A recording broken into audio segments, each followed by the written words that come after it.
Hi, everyone. Welcome to our next session. It's hard to believe this day's going so fast. We're in session 2 of today's The Ed Collab Gathering, and I'm so happy to be here in workshop 5 with Donalyn Miller and Travis Crowder. Their session is Expanding Adolescents' Worldview with Young Adult Literature, and this is geared for teachers of adolescence, or if you are in fact an adolescent yourself in your own heart, this is for you as well too. Donalyn Miller, as you know, she is the book whisperer. She's author of incredible books for educators to support you and your students in their reading journey. She's the author of The Book Whisperer, Reading in the Wild, co-creator of the Nerdy Book Club, the Nerdy Book Club blog. She leads Title Talk, writes for everyone under the sun, and is really a champion of reading lives for all people, not just for children, but for adults as well. Donalyn's the person that anytime you see her, she'll say, "So what are you reading?" And you'll end up getting in not only the big conversation, but you'll spend a lot of money on books or many trips to the library. So thank you, Donalyn, for inspiring us all. Donalyn's joined today by Travis Crowder. Travis has taught 7th and 8th grade English language arts for 9 years. He obtained a literature and language degree from UNC Asheville, go UNC, and a graduate degree from UNC Charlotte in 2013. Currently, he's studying gifted education at Western Carolina University, and he says in his spare time he reads voraciously and enjoys discussing books with friends, colleagues, and students, which makes so much sense of why we get to be here with you today, Travis, as well, too, as we celebrate reading with our students. So without further ado, I will pass it over to my friends, and I'll pop up your slides in just a moment. Good morning, everyone. Thanks for joining us today. It's a beautiful spring day in Texas.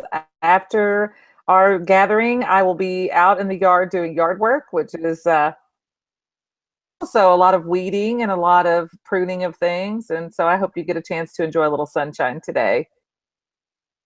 So right now in Taylorsville, North Carolina, it is a bit chilly. It's around 50 degrees, but later today, what I'll be doing is inviting my cousins over. We're going to do some egg dyeing in celebration of the upcoming Easter season. And so we're excited about talking to you about our adolescents. I know we all have a love of that age group, and it's such a fascinating time in their lives. But what we're also hoping is that we can share some resources and, of course, some book recommendations that will help you expand your students' kind of worldview beyond just their own experiences. You know, we know that some of our students live somewhat sheltered lives, and they may not be exposed to a lot of voices from outside their own communities. And so we know that literature is one of the ways that we can do that. Yes. Let's go to the next slide. Thank you, Chris. And this is just my contact information, places where you can find me. I have my website at bookwhisperer.com. I put a lot of my presentations on that SlideShare page, a lot of book lists, all the conferring forms and reader's notebook sheets I use to hold my students accountable for independent reading are there as free PDFs. I am the co-founder of the Nerdy Book Club with my friend Colby Sharp, but you know, we call it Nerdy Nation now because there's so many of us. It's like really, there are times when we think about having our own little nerdy island that we can all go live on and just read. And then, of course, I'm on Twitter at Donalyn Books. And this is all of my information. I have a blog on teacherman2016.wordpress.com. You're welcome to check in there. I share philosophy, teaching strategies, practical applications for the classroom. And I also am a very active Twitterer, if that's even a word. I just made one up, if not. I share research that I'm reading, things that are going on in my classroom, books that I'm currently reading, and ways that you can help engender a love of reading in your students. So what is the right word? Tweet, twit? We're not twits. A tweeter. A tweeter, is that it? We're the tweeters. You know, we're talking about students' access in a lot of ways today, access to information, access to stories, access to ideas, but we can't really get into that place where we're talking about intellectual and cultural access until we talk about physical access to books too. And physical access to books means two things, really. It means that students have access to books on hand that they're interested in reading and that they can read. We know that books in the home are important. The University of Nevada, Reno conducted a longitudinal study that went on for almost 20 years, over 20 countries, thousands of data points, seeking to determine the factors that relate to academic achievement, what keeps people in school longer. And what they found across all the countries that they looked in is that even over students' education, formal education that they received, even over their parents' education levels, even over socioeconomics. Books were the game changer for kids. Kids who had access to about 500 books over the course of their childhoods stayed in school 3.2 years longer than kids who did not have access to the books. Now, 500 books sounds like a lot when we're buying them all at once or finding a place to stack them in your living room, but we're talking from birth to age 18. And notice I said students had to have access to those books. I didn't say they necessarily had to read them. So access is key. I know summer's coming up and we may be asking these questions about how are we going to make sure our students have that access. Next slide, please. Thank you. This is an article that came from The Atlantic last summer called Where Books Are All But Non-Existent, looking at the plight of book deserts in rural and urban communities in the United States. You know, we want our students to live in a book flood. We want them to have books in their classrooms. We want them to have school libraries staffed by degreed librarians. We want them to have books in the home. And we want them to have meaningful access to a public library. But too many of our children, predominantly children in poverty, who are disproportionately children of color, live in what we call book deserts. They don't have meaningful access to books at their schools. They don't have meaningful access to books in their communities. And as it says here, giving kids access to books may be one of the most overlooked solutions to helping ensure kids attend school with the tools they need to succeed. Now, we can see this right here in a visual. In low-income communities, we have one book for every 300 children. And in upper middle income communities, it's 13 books per child. Now, I'm enjoying a beautiful spring day. Travis, unfortunately, is not. Sorry about that, Travis. Okay. Summer may seem too far off, but it is not. We need to be having this conversation in our school communities right now. How can we guarantee that all of our children have physical access to books 365 days a year? And Donalyn, yes, go ahead, Travis. Speak to that for just a moment. Yes, please do. This infographic is probably one of the most profound things that we can show not only our teachers, but also parents as well. And I think whenever we turn information into a graphic, it takes on a much different, there's a different feel to it. And I think it makes people look at these things differently. One of the things that I've been trying to answer, one of the questions I've been trying to answer in my school this year is whenever we move into the summer break, what are some ways that we can get things or books into the hands of our students? And one of the things that we have started thinking about as a school is creating a bookmobile where we take our books by car, several of us, into different communities. And instead of encouraging the books to come into, encouraging the students to come into the school, which is difficult sometimes because of travel, students live in families where there are no funds to be able to do that. So how can we get it to them? And I think that's one of those, that's one of the answers to that question is how can we give them physical access by taking it to them? So Bookmobile, love that idea. Book swaps. Honestly, though, I think the most successful book programs are the ones that physically put the books in the hands of kids as they're walking out the door in the summer, because I've done book swaps at a school. I'm sure you have too. We've done summer programs where we open the library 2 days a week. And while that does meet the needs of some of our families, we don't get every child. And it's often the children who need that book access the most, who, as you said, Travis, lack transportation to be able to get up to the school. Parents are working 2 jobs in the summer. Kids may be staying with grandparents, they just don't have the ability. So putting the physical books in their hands, which may mean a book donation program. It might also mean just checking out library books. That's one of the things that really, if you think about it, is kind of shocking. The key to many children's academic success lies locked inside our school buildings all summer long, unused, unread on those library shelves. So people are always worried they're going to lose some books. And I always say, I'd rather lose a book than a child, lose a book than a reader. You're not going to lose that many books. No, you're not.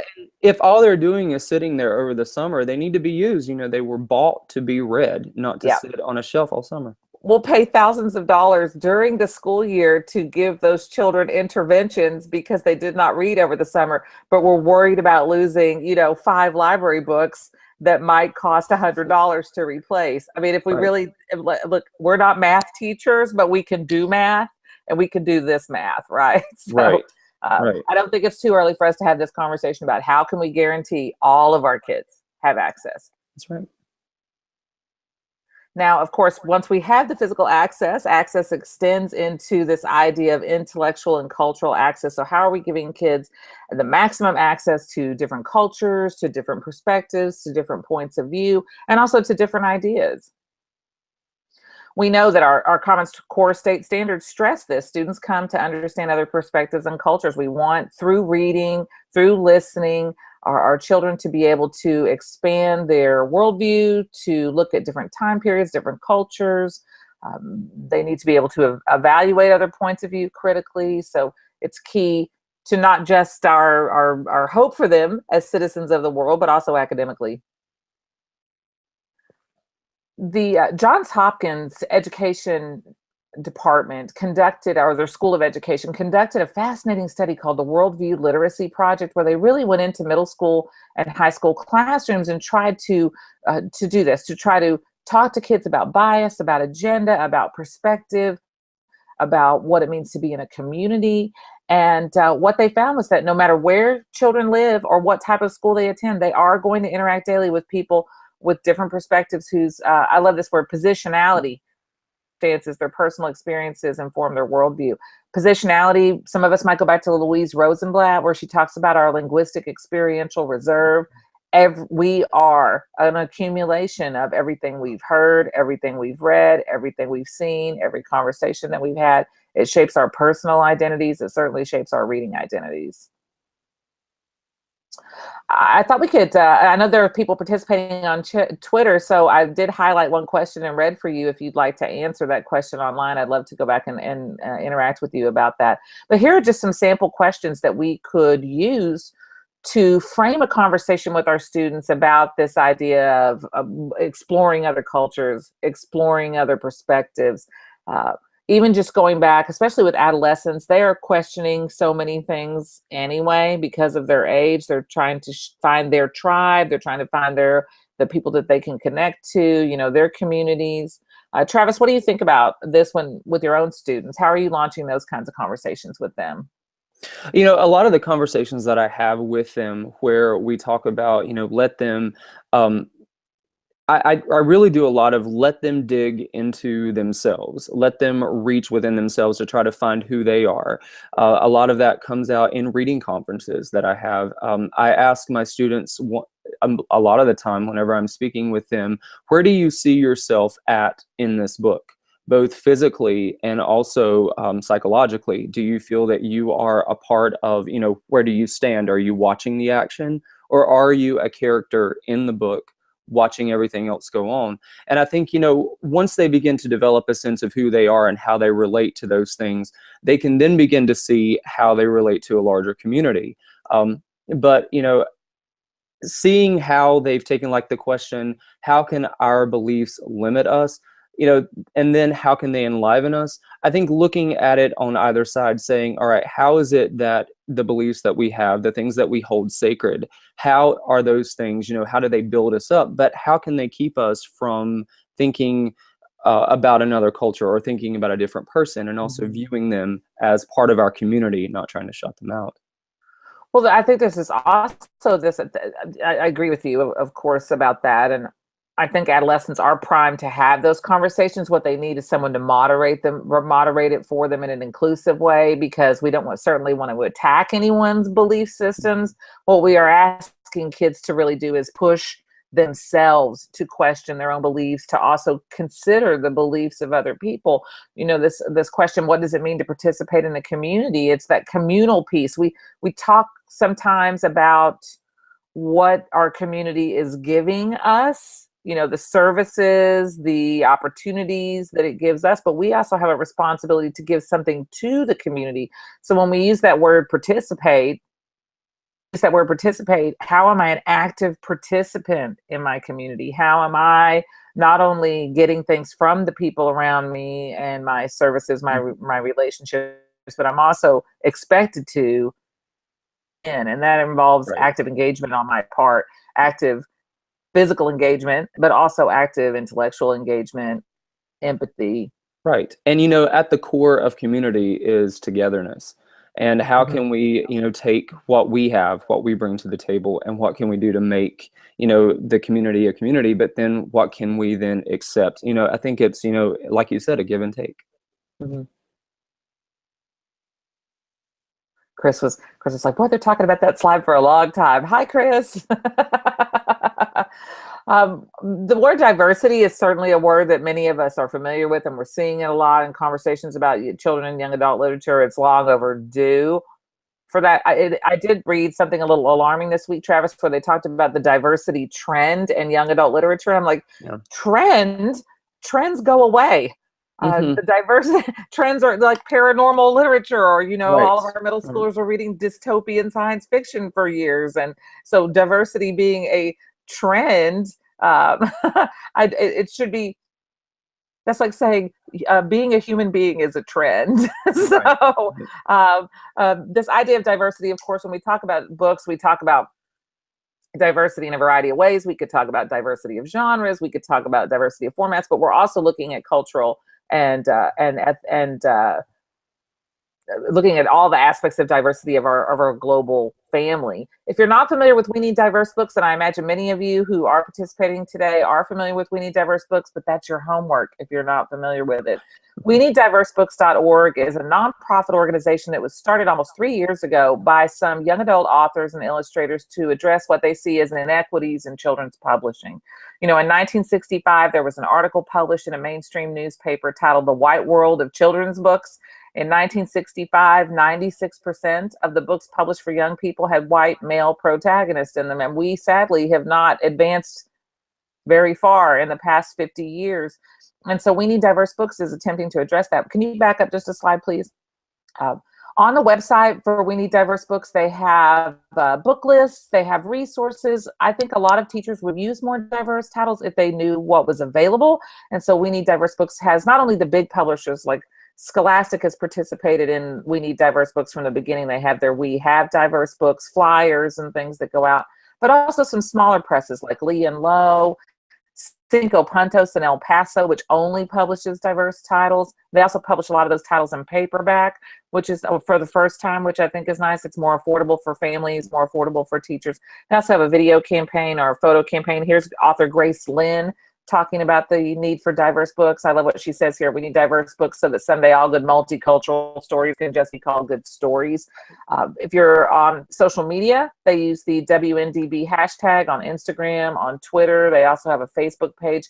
If you're a Tumblr person, I love following their Tumblr because they often share book resources that are thematic or topical. So, for example, this spring they've had a lot on the Tumblr about books about immigrants, about books about Muslims, books for Black History Month, books about women, and so a nice way to find those resources.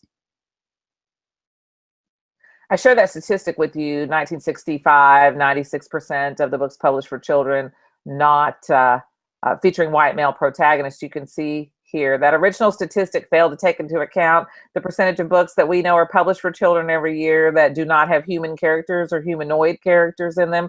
They have talking trucks, talking trees, talking rabbits.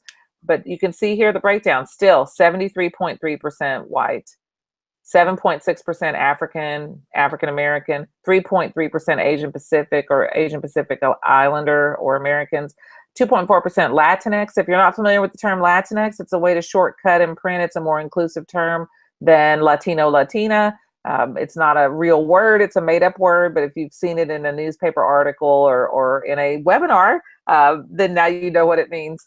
And then 0.9% American Indian First Nation. That number has actually gone down. A couple of years ago, it was 1.1%. Recognizing that even a tenth of a percentage point here represents hundreds of books. So we still have a long way to go. And there's also a current conversation going on social media and in blogs about the fact that even with all the books that are being published that are diverse, many of them are still being written by white people. So only 25% of the books published last year that had African-American protagonists in them were written by African-American authors. And this is only looking at racial diversity. This doesn't go into other aspects of diversity, different religions, different sexual orientations, a spectrum of gender identities, physical and mental disabilities. So gender, I already mentioned gender, but it's only looking at just that one piece of it. So we have a long way to go. We do. Travis, I know we had a conversation about this not too long ago. I hear people say mirrors and windows all the time, but they often don't know the sliding glass doors part. And of course, this metaphor that Reading Sims Bishop coined in 1990, mirrors, windows, and books can be mirrors, windows, and sliding glass doors. I actually found the exact quote where she mentioned those terms. So I think a lot of people know the metaphor, but they haven't seen her actual words. So I was so happy to find it. And here's what she said. Books are sometimes windows, offering views of worlds that may be real or imagined, familiar or strange.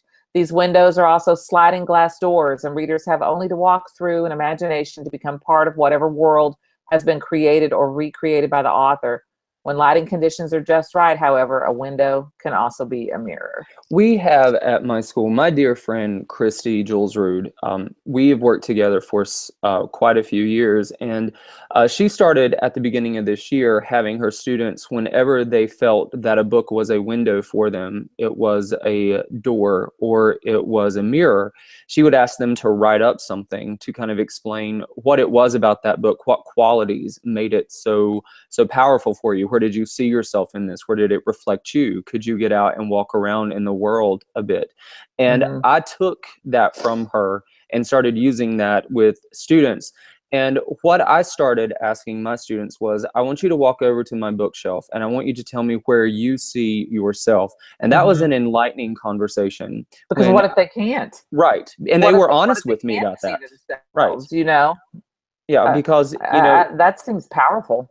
Yeah, and so whenever I would have a student walk over there, I would have some who would say, well, I really like this one. And I was like, no, that's not what I'm asking you. Where do you see yourself represented in my bookshelf? And that was, time for me to go to Amazon. That was time for me to go to the bookstore and say, okay, I've got to represent this kid in my bookshelf. Well, I know you do. A lot of us do identity maps with our kids, or we having them make them in their writer's notebooks. Zada Ahmed talks about this so wonderfully, but having kids just write down all the ways that they see themselves, kind of that who I am. And I know you're going to share a little bit of that in just a moment. But and also which piece of their identities do they see themselves in those books? Because it could be something, very obvious in that, the main character has younger siblings and I do too. It could be something more nuanced than that. They're the character traits that they might share in common. So it sounds like you could really encourage kids to go deeper into that activity. Absolutely. All right. So for this part of our presentation, we wanted to spend a little bit of time talking about mentor text. Whenever we think about reading in the English language arts classroom, independent reading is one of the first things that comes to my mind. But as teachers, we're also responsible to help provide students with rich mentor texts.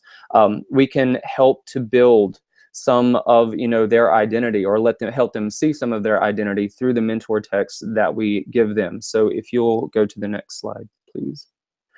Two of the texts that I use at the very beginning of the year, I used a section called My Name from The House on Mango Street, and then a poem from Kwame Alexander's phenomenal book, The Crossover. And just as a quick aside, for non-readers who are very uncertain about if books are for them, if they're not certain if they can actually make it through a book, they've never read a book cover to cover, I have never had anything or anyone return this book to me and say, this one isn't for me. Boys, girls, everyone loves this book. So whenever I start off the year, I give them the section from The House on Mango Street entitled My Name, for them to read about Sandra Cisneros' experience with a name.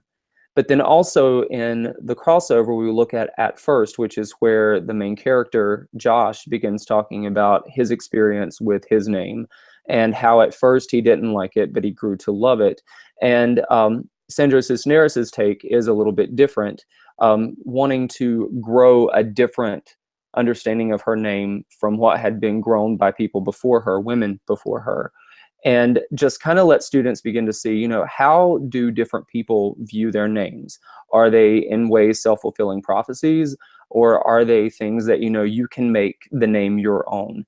And I then guide them in some writing where they can turn it into a poem. They can write, as an essay type, exploring what their relationship is with their own name. Now, I know you are a big you use picture books in your classroom, and I use them in my middle school classroom too. And a book I would probably throw in here too, of course, that old beloved classic Chrysanthemum by Kevin Henkes. We could certainly bring out Chrysanthemum and talk about that story.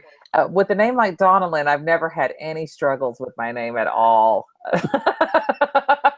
Well, you should have seen the Starbucks cup I got yesterday where they just gave up at the end of my name and just scribbled something that sort of looked like letters of the alphabet. They just gave up. Well, I'll tell you this very quickly because I think it's funny. My first name is Stephen, spelled with a PH, Stephen. And every year in school, I had to tell my teachers I go by my middle name, Travis, not by Stephen. But when I graduated from Mitchell Community College, they called my name out. For some reason, they looked at the Stephen and called me Stephanie. Oh, we know how important it is to get students' names right. I'm so glad that you shared this. Absolutely. So one of the reasons I use mentor texts with my students is to help them, understand what their name means. I want them to, build that understanding themselves and talk about it, write about something that's meaningful to them. But whenever we share this with our class, or whenever we, go around and I'll let them share the things that they've written, I want them to begin developing respect for the names of other students in the classroom. Some of my students have names that have been passed down through families, like everyone does. Some of them are new and very original, but that belongs to those students. And I think this is a great thing for teachers, or any educator. The article, The Lasting Impact of Mispronouncing Students' Names, which was in NEA Today last September, shows that mispronouncing students' names shows a disregard for the student and for their culture. And if we don't know the stories behind our students' names, and even further than that, if we don't even know how to pronounce them, we're showing our students that part of you doesn't matter. And I was reading an article where this one teacher one writer had called it a tiny act of bigotry. How profound is that? That whenever we're talking with our students, we don't even know how to pronounce their names.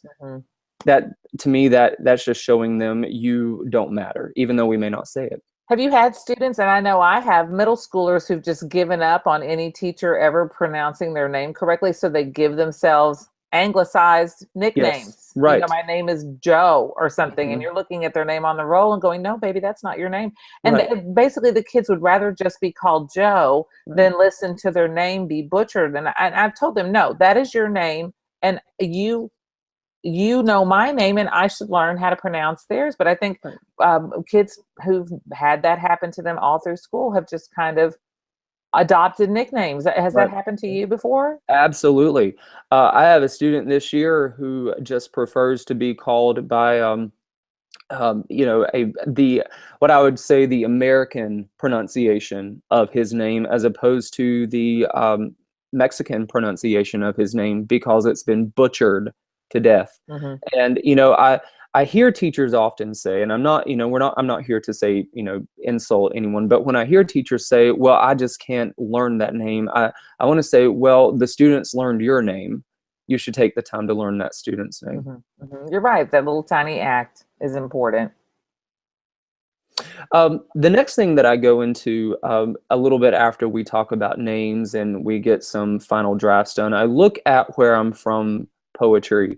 This is an idea I picked up from Penny Kittle, looking at how I write a poem for them, and I talk about where I'm from, the things that make me who I am, community, the type of house I lived in. I was raised very poor, so I feel like I have that connection I can make with my students. And then we flip over and we look at the poem Theme for English B by the inimitable Langston Hughes.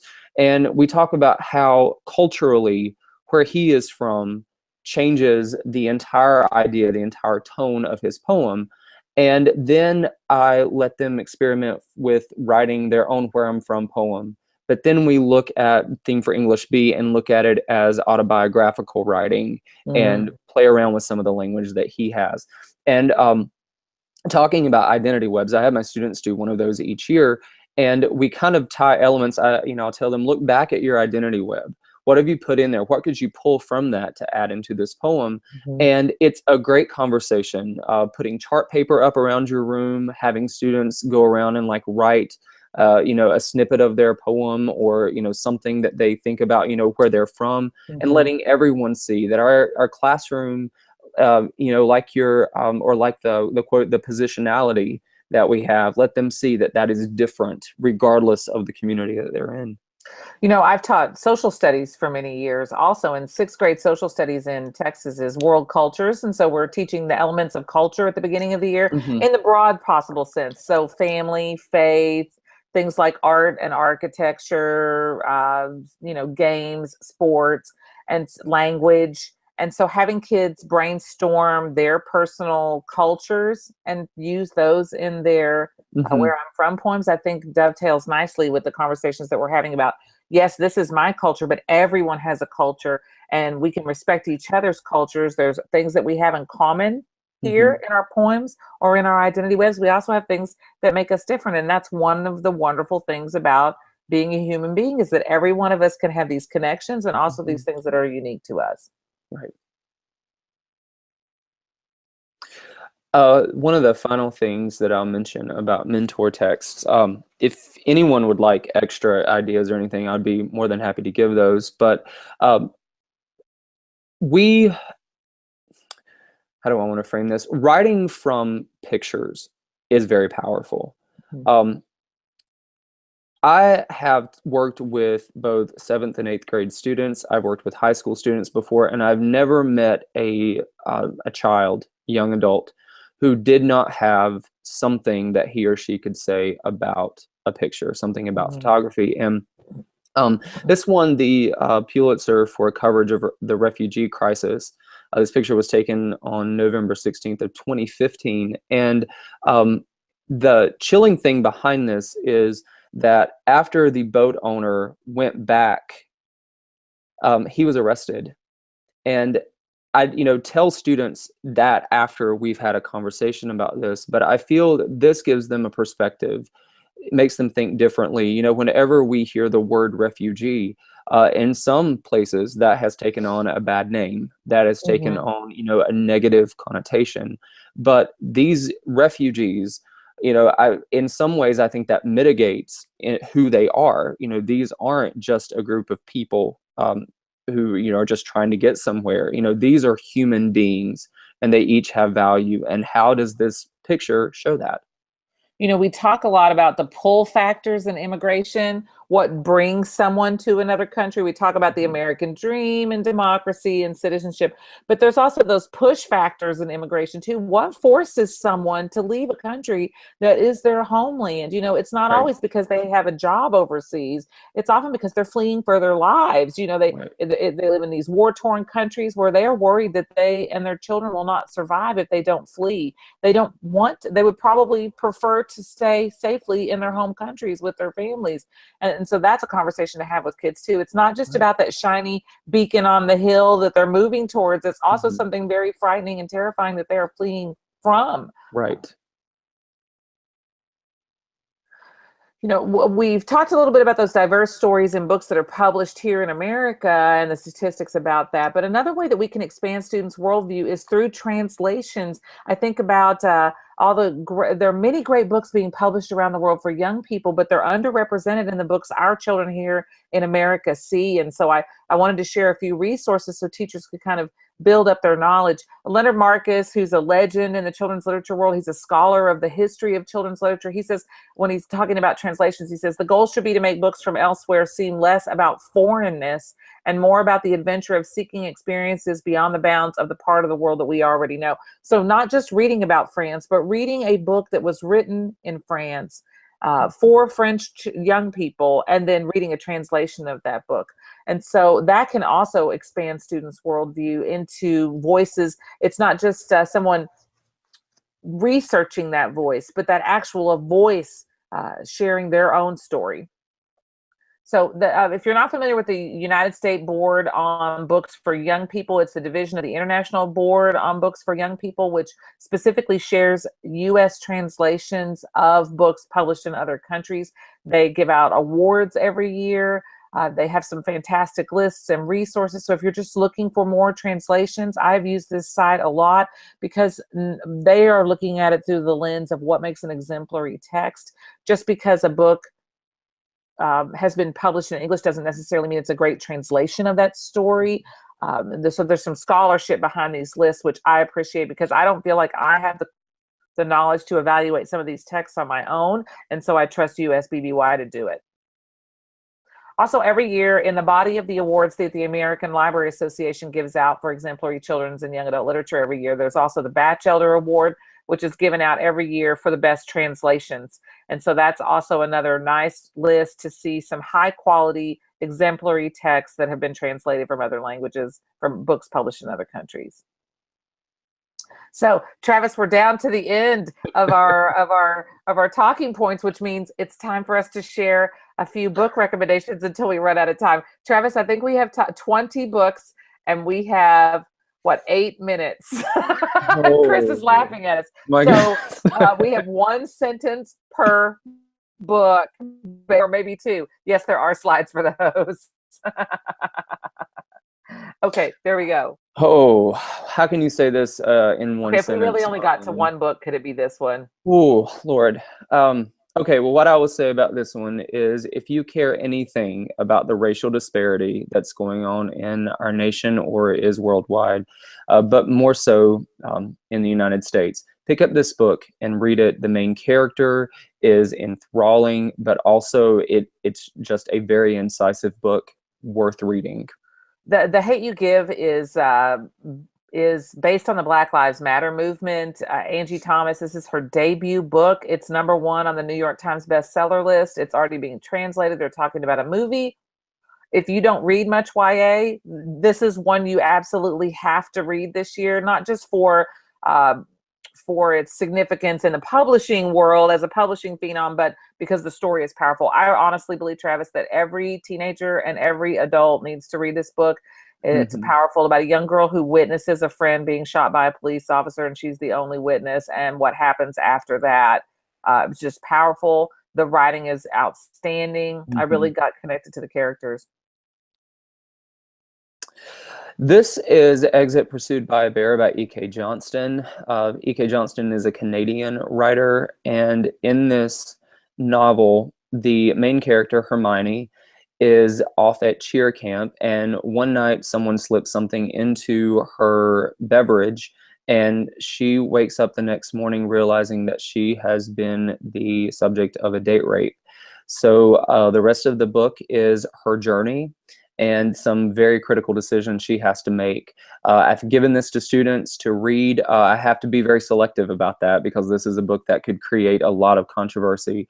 But I think it's one of those where students need to see this is a conversation that is being had and how are people dealing with it.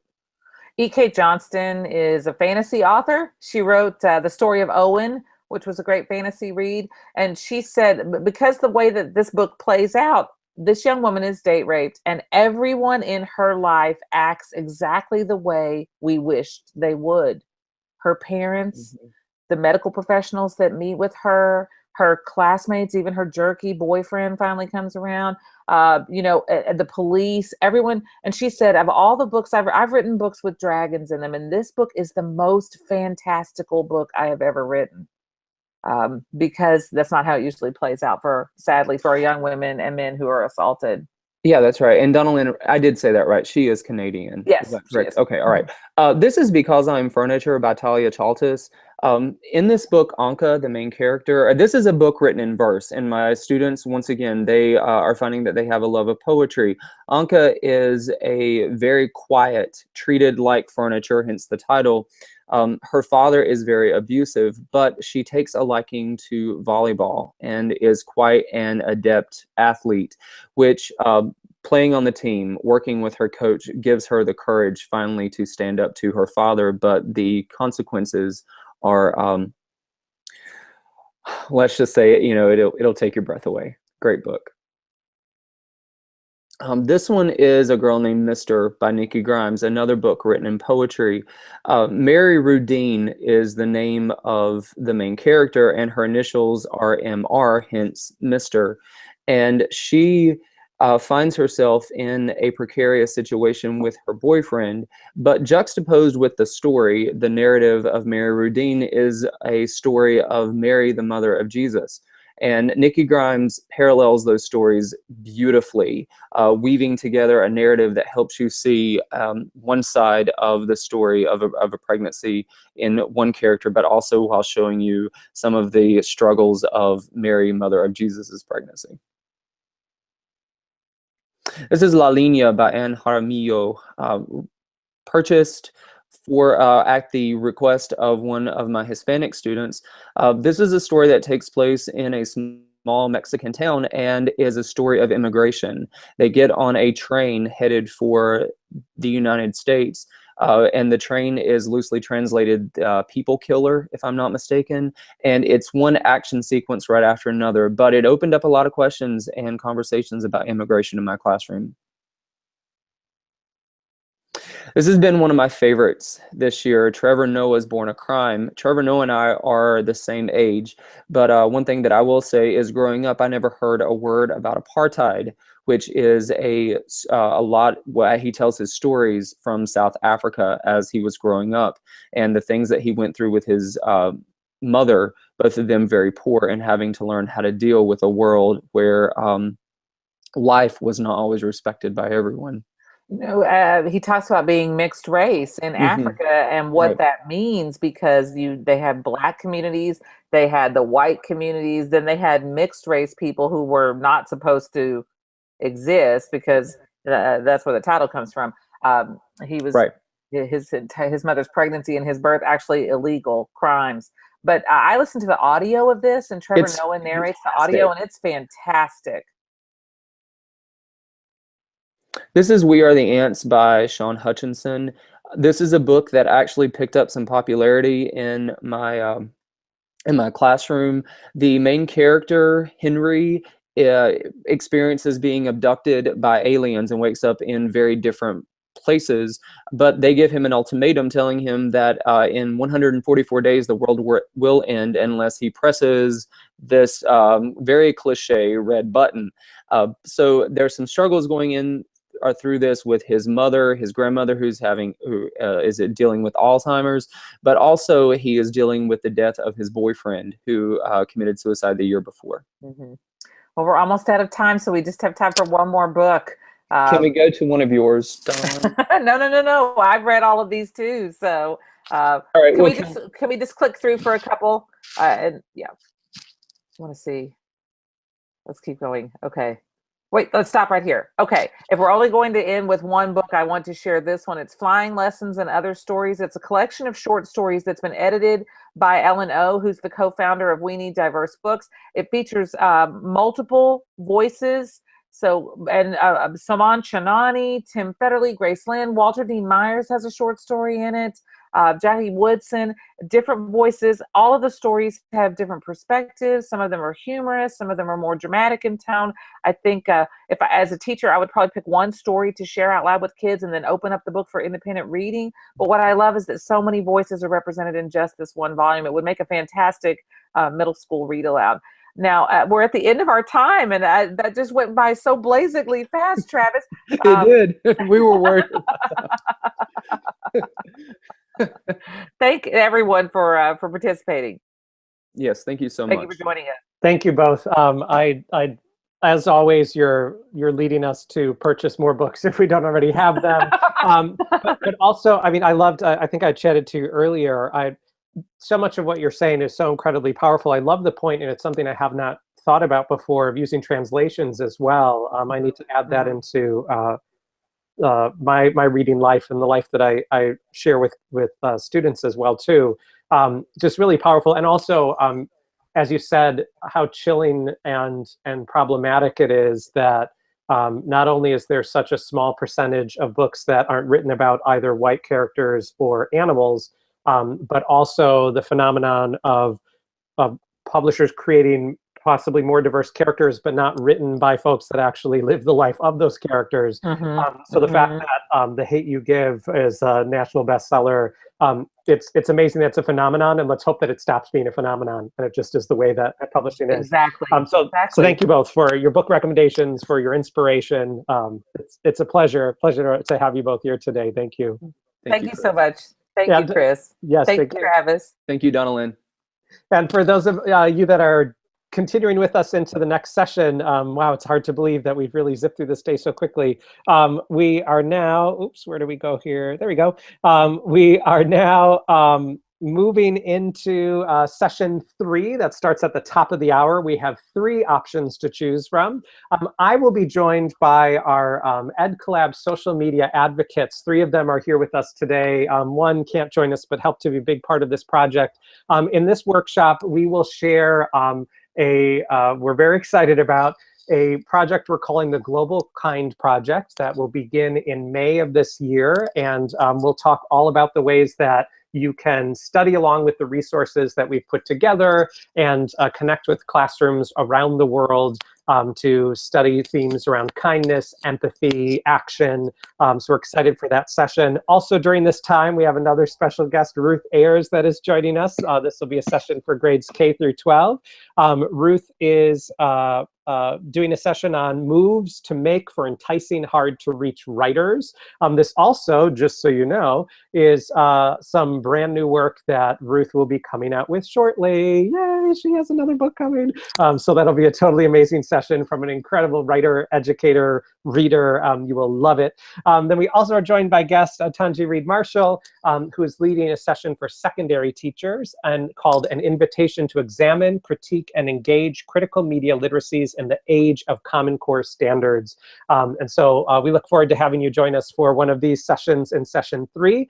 And then do not forget, if you are inspired like you were by this session or by any other session today, please go to our website, click on charities, and there you'll see 3 charities, each one selected personally by our morning keynote authors. And it includes a description of why that particular charity speaks to them, the personal connections that they have with it. If you loved something today, if you feel inspired as I was during this session, consider paying forward to any one of those charities or any charity at all. A cup of coffee, what you pay for a cup of coffee, what you might pay for a registration or a hotel, or whatever you're able to give will help to pay today's joy forward to those that are supporting our communities, our kids, and families. So thank you both to our special guest. Enjoy the rest of your gathering, everyone, and we hope you enjoy the rest of your day.